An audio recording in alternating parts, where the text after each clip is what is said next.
Europe 1, j'ai choisi pour vous. J'ai choisi pour vous le D-Day. Ce jour-là, en juin 1944, Daniel a 5 ans. Mais le souvenir des parachutistes qui sautent dans le vide, des troupes au sol qui arrivent sur la plate d'Utah Beach et des fusées éclairantes qui illuminent la nuit sont encore gravés dans sa mémoire aujourd'hui. Mais pour la petite fille qu'elle était à l'époque, c'est surtout l'année d'après le débarquement que ce 6 juin va prendre une toute nouvelle dimension. Sa mère, Cécile, a confectionné pour Dany une robe aux couleurs du drapeau américain. Cette robe ressemblait au drapeau américain que j'avais appris à reconnaître et à aimer.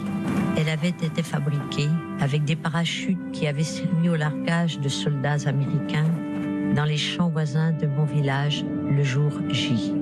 Des parachutes de soldats qui se sont vaillamment battus pour libérer ma famille et toute la France de la terrible emprise d'Hitler. Voici mon histoire.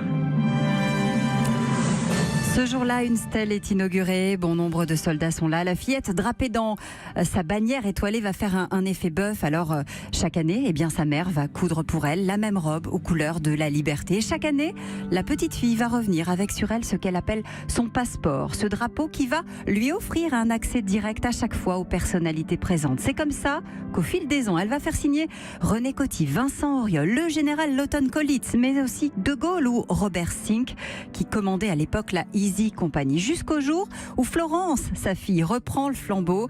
Et c'est elle qui, en 2015, va rencontrer Christiane Taylor. La réalisatrice américaine est en France pour les cérémonies parce qu'elle accompagne son fils soldat venu avec la délégation US. La robe est toujours là, comme un témoin du passé. Et la productrice a un coup de cœur. Elle fera un film de cette histoire. Le projet est sur le point de voir le jour. Il sortira l'année prochaine, en 2019, pour le 75e anniversaire du débarquement. Il s'appelle The Girl Who Wore Freedom.